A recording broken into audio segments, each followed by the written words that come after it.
I have had the good fortune to go all over the world and experience some incredible things that I would never have otherwise. Press trips can sometimes be very jam-packed with scheduling, and that makes it difficult to get your work done. I will get up at 5 o'clock in the morning with severe jet lag and be like, okay, I need to file this story, or I need to knock out 30 emails right now, wherever I can find Wi-Fi, and at least a 10-minute chunk of time I'm working.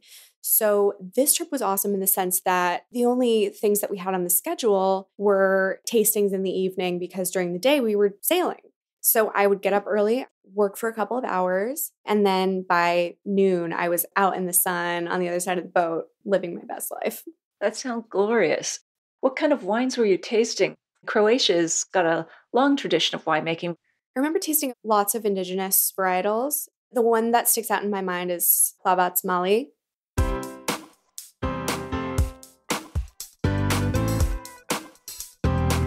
Do you have a thirst to learn about wine?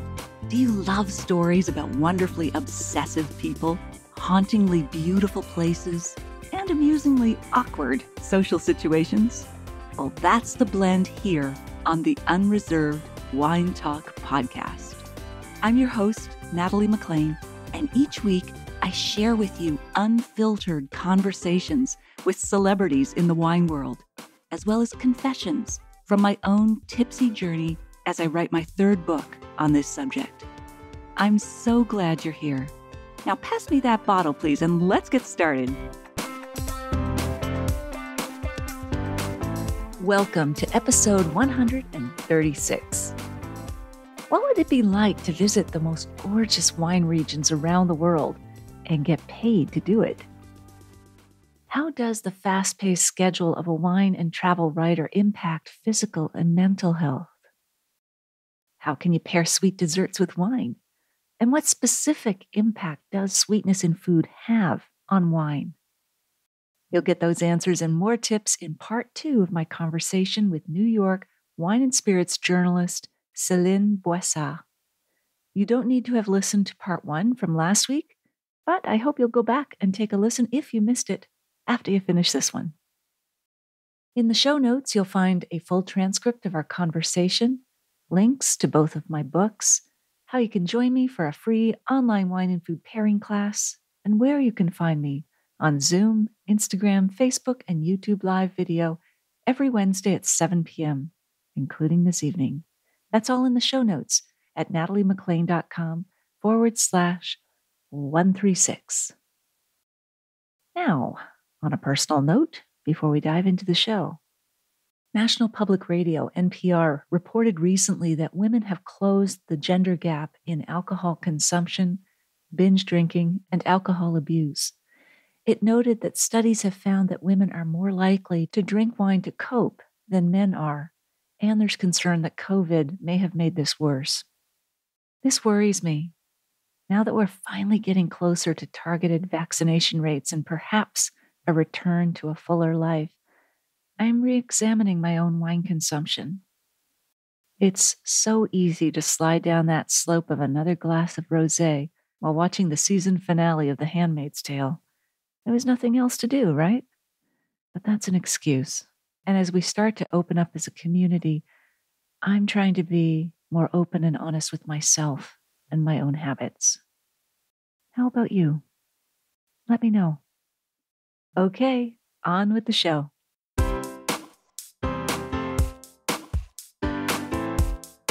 So you had another experience on the Dalmatian coast, I think a calmer water experience. Mm-hmm.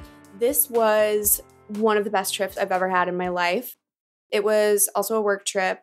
I'm very, very, very fortunate to be able to do things like this for my job. Obviously, the past year, not so much, but like over my years as a journalist, I want to say it's been almost a decade now. I have had the good fortune to go all over the world and experience some incredible things that I would never have otherwise. And so this was one of those things. It was more of a travel story, but it was wine themed. So it was me and I think 2 other journalists and the publicist, and then our captain.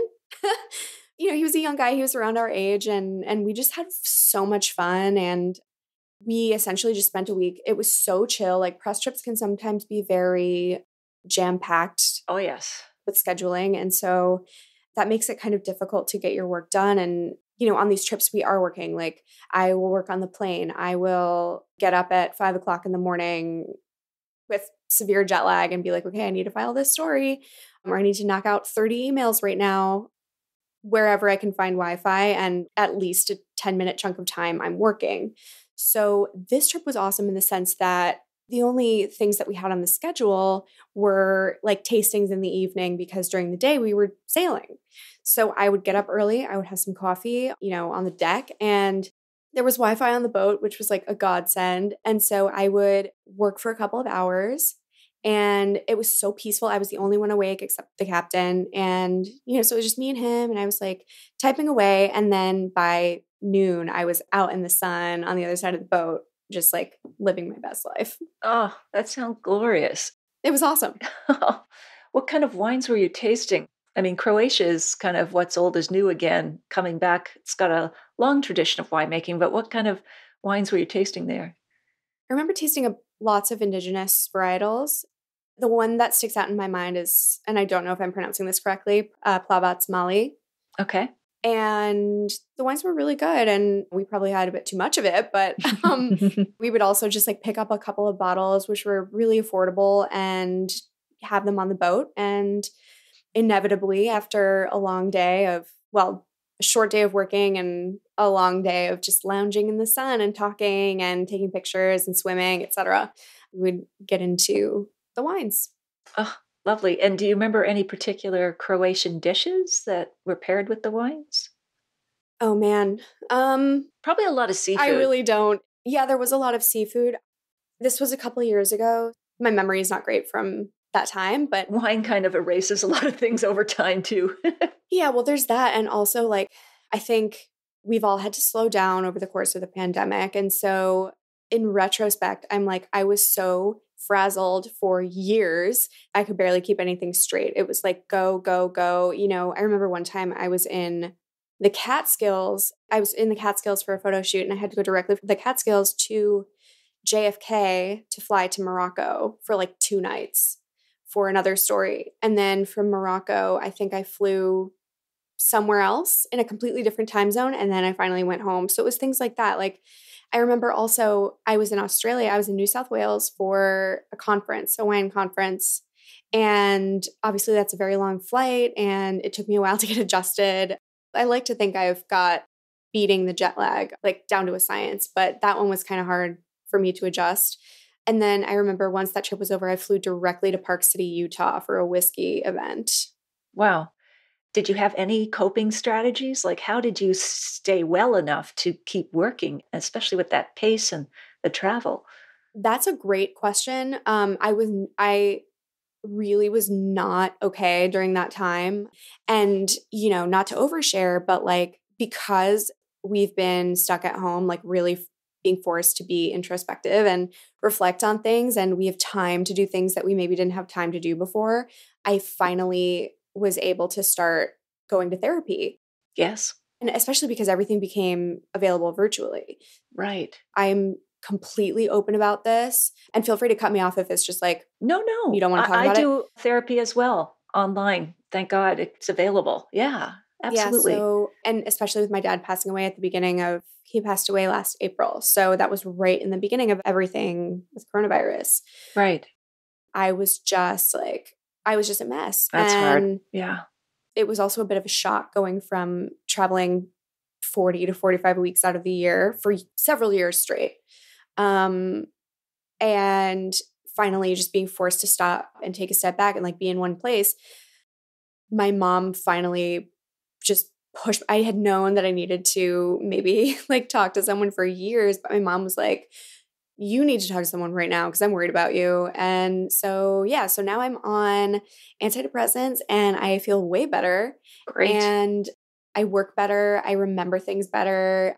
I feel more motivated to just be more productive as a human being. Like, that's awesome. Even before all this, because I was also so physically tired all the time. Yeah, and you must have been. Just, that's a tax on the body, the travel, the alcohol, everything. Yeah. Right. And so I've never been one to drink myself into oblivion, which is good. So I've always been kind of mindful of my consumption, but even still, it was so hard to just function. It was so hard to get up in the morning. Like I would wake up in the mornings so physically exhausted that I hurt to breathe. And like, Wow.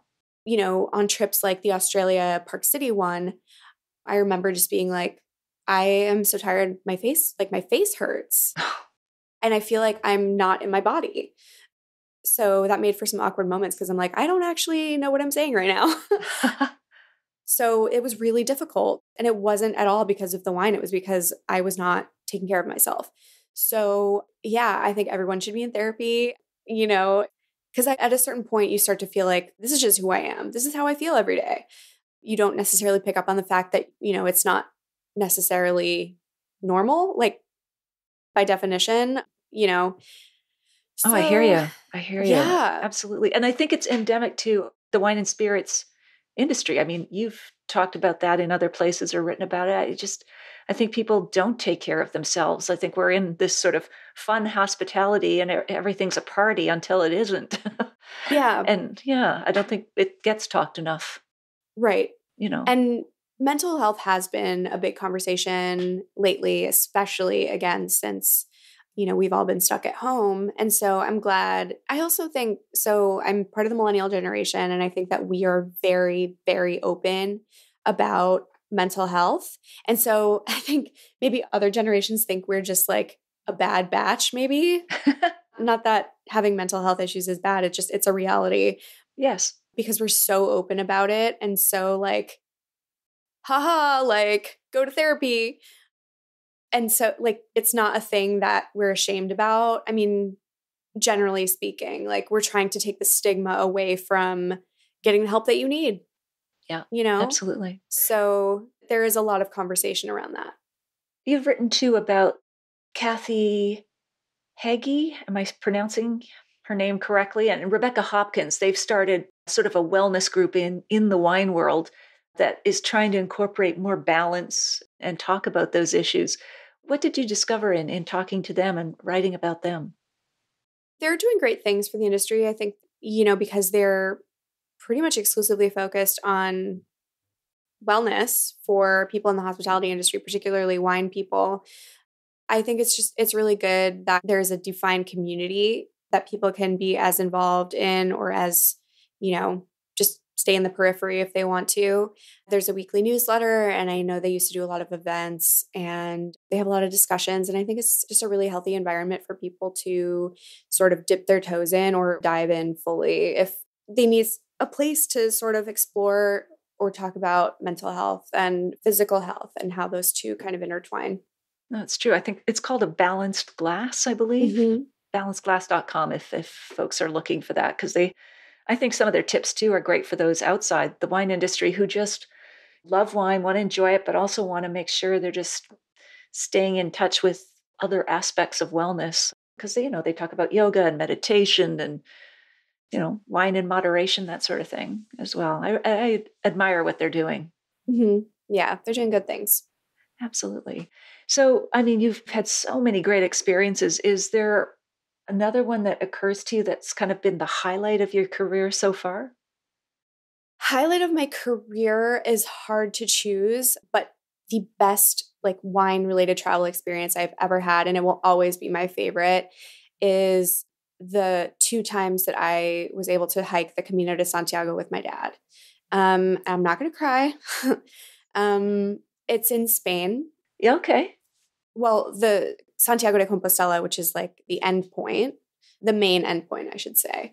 There are trails that go all through Europe and beyond, and people just walk or bike hundreds and hundreds of miles to get to Santiago de Compostela. It's a historic pilgrimage. It's a biblical pilgrimage. And my dad wasn't religious, but he somehow came upon this hike. I think he had heard about it from that movie, The Way, with Martin Sheen. Maybe not Martin Sheen, Emilio Estevez. Okay. Or maybe it was Martin Sheen. I don't remember. One is father of the other one, Martin Sheen or whatever, or they're brothers. Yeah. Anyway, one of those guys. Yeah. And so he was like, I have to do this. And that's just who he was. He also traveled for a living. So I kind of have followed in his footsteps. And he, again, like he and I shared a real love of wine. He's the French parent. My mom's American. Okay. And so he did the Camino a couple times by himself and he was just hooked.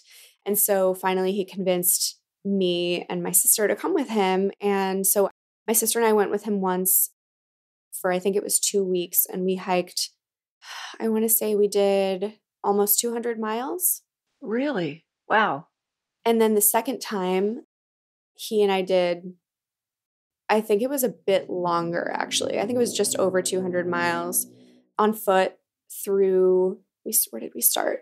I don't remember where we started. It was somewhere in Spain, and we walked through Galicia, and we had great wine every night. Ah. We tasted wine at a winery, and like every night we would have something fun to drink with our dinner. And so beautiful. Wine was just sort of like an ancillary part of this bigger thing that we were doing. But those are some of the most important memories that I will always, always treasure for the rest of my life. Oh, that sounds marvelous. Really. I can just imagine it, the scenery, the walking, and then at night you're tired, but you have these great meals, great wine, and of course, your dad and your sister, very personal. Yeah. Lovely, lovely. Getting back more to the wine as well, what are your favorite tips when it comes to like wine tasting, wine drinking? Like, what are your favorite tips for improving your tasting skills or your appreciation of wine? So I've actually written some guides. There are 2 separate guides for liquor.com on how to taste like a pro, no matter what your experience level is. And so, I had basically a panel of experts weigh in on how you can become a good wine taster, even as a beginner. So some of the things that they recommended for the wine story included like, don't wear any perfume because that obviously can affect your senses. Don't drink anything but water immediately before the tasting. I think a lot of people recommend tasting around like 11 a.m. because that's when your palate's at its peak. It is. Seems bizarre for a lot of people to start drinking, but there's a difference between drinking and tasting, and it's thinking. So, yeah. And then I think like the biggest thing is, so whenever I'm around friends or family and they're like, they'll jokingly be like, hi, I'm swirling this wine. And I'm like, okay, you don't need to move your whole arm because the wine, you'll lose the wine at some point. So, it's all on the wrist. Right. That's true. Yeah. Like a tennis serve or something. Yeah. Yeah. So I think that is what kind of clicks for some people. It's not like a full body motion. It's just like a little flick. That's true. I've got to tell my partner, Miles, because he does this trying to be fancy. And it's like, you're doing too much work. Like, yeah, you don't that's need to do all that work. That's right. Just the wrist, like the queen waving or whatever. And what do you think is the worst advice people get about wine? Oh my God. I could go on about this probably for a long time, but I won't. I'll spare you. I cannot stand it when I read these stuffy articles, which happen to be usually written by white men. Okay. There's a connection there. And like this advice feels so elitist. And so like there are certainly, guidelines to drinking wine and optimizing the experience, but like there's nobody who wrote into law, like you cannot drink red wine with cheese. Like I will drink red wine with cheese if I please, especially as a French person, like I felt attacked. So I just like the advice that is given in sort of an elitist way. And there are so many different pieces of advice that can be delivered that way. Nobody should ever make you feel bad about drinking wine the way you want to. And, I've changed my views on some things over the years, of course, but like, if your Chardonnay is warm and it's a summer day and you want to like drink out of an insulated tumbler and put an ice cube in it, like who cares? Right. Agreed. I wouldn't necessarily do that with like a really expensive Chardonnay, but sure. Who cares at the end of the day? So don't listen to advice if it makes you feel bad. That's good. That's good for life. Yeah. Yeah. Just wine. Absolutely. And what are some of the most unusual wine and food pairings you've ever tried? You didn't think they worked, but it actually worked. Or maybe some that didn't. Yeah. So I think generally I keep a really open mind about pairings because sometimes I'll just be like, to your point, I'll just be like, oh, wow, that tastes really awesome together in an unexpected way. Like it could be just like a very specific cheese from a very specific producer. And I'll take a sip of whatever wine I have in my hand. I'm like, wow, just the way they play off of one another is like, and that just happens kind of by chance sometimes, at least for me. I think a lot of people don't know that dessert wine is something that you can pair with dessert versus drinking for dessert or drinking after dinner, because sweetness in food will, it has a drying effect on wines. And so if you pair like a super dry cab with, a piece of chocolate cake, you're not going to be loving life. No, no, that's a very mean thing to do to your mouth. Yeah, it's going to come off as like very acrid and very sort of like, whoa, what's going on here?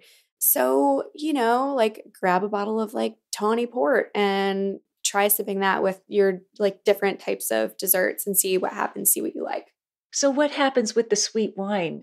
Does the dessert make the wine taste less sweet? Like even when it's a tawny port? What were you finding there?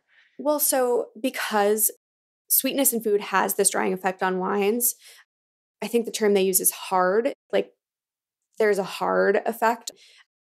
The drier the wine, like the more hard it's going to seem with a sweeter dish. And so again, like that's why we wouldn't pair a super dry red with a really sweet, sort of unctuous dessert. I feel like this comparison is kind of relevant, but maybe not really. I'm a big fan of taking like a delicious cordial or, like a sweeter wine and just drizzling it over ice cream. Like if you think of super deep, dark chocolate ice cream and a drizzle of Chambord, like, hello. Yes. And so if you think about it like that, like, okay, tawny port is rich, viscous, nutty, delicious usually. And you pair that with something like a creme brulee, you can kind of see where those notes match up, and how with a dessert like creme brulee, which is almost like it has this distinct taste, but it's not an overpoweringly distinctive flavor. So it's not like, it sort of serves as a good blank canvas to have something like tawny port where you can really pick up on those beautiful nuanced notes of all that age. And yeah, now I want creme brulee and tawny port. Me too. I want the chocolate ice cream. I'm still stuck in the back of the chocolate ice cream Chambord. I'm a big Chambord fan. Oh, is that like a cherry flavored liqueur? I'm not as deep into spirits as I am to wine. It's black raspberry. Oh, it's black raspberry. And it is just like, okay, I'm not gonna drink a glass of Chambord, for fun, but like, right. Oh, that just sounds so decadent.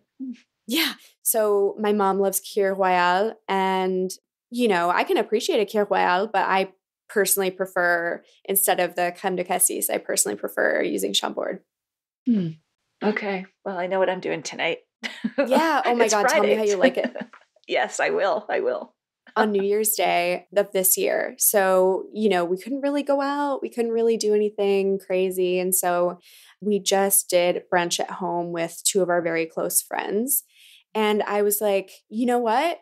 I'm bringing this like random little bottle of Chambord we have. And I was very excited because we hadn't done anything like this in so long. I was like, we can put it in mimosas. We can try it, just with sparkling wine. We can blah, blah, blah, blah, blah. We can drizzle it on this, that, and the other thing. And so I made a mimosa with Chambord, and I was like, my mind is just blown. Like, it's the best thing I've ever tasted, and I will have 6 of these, please. Oh, wow. So you were putting the Chambord in orange juice? Yeah, orange juice and sparkling wine. Yes, and Chambord, like with the black raspberry. Just a tiny bit, yeah. Just a tiny bit. Okay, got it. Oh, that's interesting. It was this pretty sort of like dusky pink color, and it was objectively just delicious. And it was a crowd pleaser. And like mimosas, they're not the most like sophisticated drink. Like I know a lot of people turn their nose down at mimosas, but like they're just good to drink. They're just fun. They taste good. So and we've got Mother's Day coming up if we want to go traditional and give mom a treat with the Chambord. Yeah. It's fun. It's fun to play around with liqueurs. Yeah. Fantastic. So what do you think you would be doing if you weren't writing about wine spirits? Would you be a writer in another genre? Or I guess maybe it would be the fashion track. I don't know. Possibly. I mean, So my degree is in international fashion marketing and Italian language. So I might be working for an Italian company or publication. I spent some time at GQ in the US. And so, magazine life at Condé Nast was really intense. It was difficult. And that was during like InternGate, where they were, there was a class action lawsuit when they were treating interns like, it was horrible. So I was an intern and then a freelancer. I don't know why I stayed on, but it was good experience. But, I think that being quite the introduction to fashion media had me like a little traumatized, but there is like an allure to it for sure. So maybe I would have ended up at another publication in the fashion world. I was the production editor at Milk Studios for a short time, which is a big like fashion conglomerate in New York. And so it's a huge building. They have studios. It started out as studios. So brands used to come and like do all their shoots at Milk Studios. And then it sort of snowballed into this bigger company that, they have Milk Makeup, they have creative agency, and they have their publication, which is part of the creative agency. Milk.xyz is the publication. And so I got to sort of jump back into fashion with that. And it was fun. I mean, it was really intense. Like I was covering Fashion Week. And it was just like, oh my God, like I need therapy. But I could see myself, maybe going back to something like that. Mm-hmm. Cool. You've packed so much life into your relatively short life, Celine. I admire all the adventures and experiences you've had. Is there anything that we haven't covered that you'd like to mention now? Oh man. I think we've covered a lot in a short period of time, and your questions have been awesome. And that's just thank you. A testament to you as a host. You're a great host. But at the end of the day, I think just as a general approach to wine and spirits, it's supposed to be fun. And if you feel like you're in a snobby kind of environment, or someone's giving you sort of like elitist vibes and making you feel like it's not fun, like, just remember that you're supposed to be having fun and not to feel bad about yourself. It's true. That's true. Wine and life. If there's one thing we didn't cover, it's the rampant misogyny in the wine and spirits world, but that's something that, there's a lot to unpack there. And so there is. We have to have another conversation about that because I'm very interested in that as well. But yes, it's a huge issue, but at least it's coming to light more and more now with the New York Times expose and other pieces. So lots to think about. For sure. But yeah, I mean, that's breeding grounds for what I'm referring to. People sort of doubting you and your knowledge and your capabilities, and from like an elitist perspective. And it's not a good feeling. And I personally don't want to make anyone feel like that. So I try to incorporate that in my writing. That's terrific. And you do. Thank you. Absolutely. All right. So where can we find you online? Where are you most likely to be seen? So I have a website with all, about me and some of my work. And that's just my name, CelineBossart.com. Okay. And then on Instagram, which is the social platform that I use the most, I am Celine Boss, but the O is a 0. Celine, Celine, B0SS. Great. I'll look for you there. I can't wait to see your pictures too. I'll have to look for I can't wait to see those platform shoes. Oh, yeah. I'm pretty sure that's on my Instagram. I'll send it to you. Yeah. I'd love to see them. That's great, Celine. Thank you so much for joining us. Thank you. Great stories. Love them and wish you all the best. And we'll have to chat again because I'm sure you'll pack another 20 years into the next 5 at least. With hopefully, the way you're going. If we can get out of here, get out of Dodge, I know. It's coming, I think. I'm optimistic. Anyway. Yes, me too. Well, thank you so much. I'll raise my glass to you tonight. And yes. Let me know how you like Chambord. Oh, I will. I'm dying to hear. I can't wait. All right. Okay. Bye for now, Celine. Bye. Thank you so much. Have a good day. All right. You too.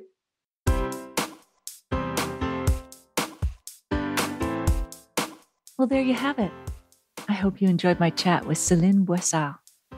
Here are my top takeaways.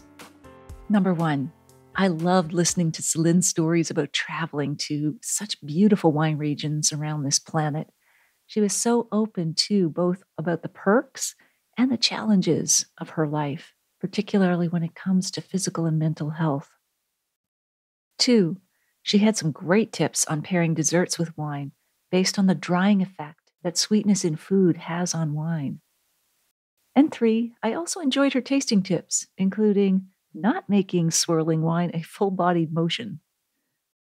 In the show notes, you'll find a full transcript of our conversation, links to both of my books, how you can join me in a free online wine and food pairing class, and where you can find me on Zoom, Instagram, Facebook, and YouTube live video every Wednesday at 7 p.m., including tonight. That's all in the show notes at nataliemaclean.com/136. You won't want to miss next week when we chat with Tanisha Townsend. She's Chief Wine Officer of the lifestyle agency Girl Meets Glass. She leads wine classes and tours in Paris. She also has great tips on finding the best wine bars in Paris, as well as getting the most from your experience in any wine bar anywhere. In the meantime, if you missed episode 52, go back and take a listen. I chat with fellow podcaster Matt Cause about visiting Burgundy and tasting Barolo. I'll share a short clip with you now to whet your appetite. I'm asking the questions the reader would love to ask, but that person is not going to get in to see Domaine Romanée-Conti. And the only reason, by the way, Matt, that I would get in to see Domaine Romanée-Conti is that Aubert de Villaine and his like recognize how many readers I bring with me. It's not me, it's the readership that I bring with me. And so I'm trying to ask the questions they'd be dying to ask. And even if they were there, maybe they'd be too embarrassed to ask.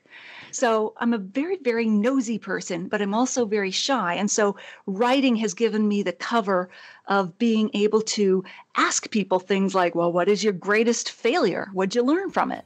Those kinds of things that can be uncomfortable if you just sort of turned to someone at a dinner party and started down that road.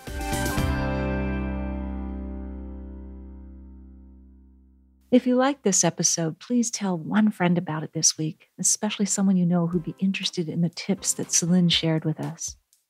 Thank you for taking the time to join me here. I hope something great is in your glass this week, perhaps a wine that pairs well with a sweet treat.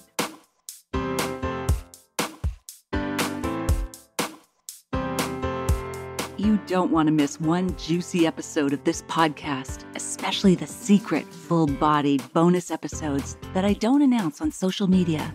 So subscribe for free now at nataliemaclean.com/subscribe. Meet me here next week. Cheers.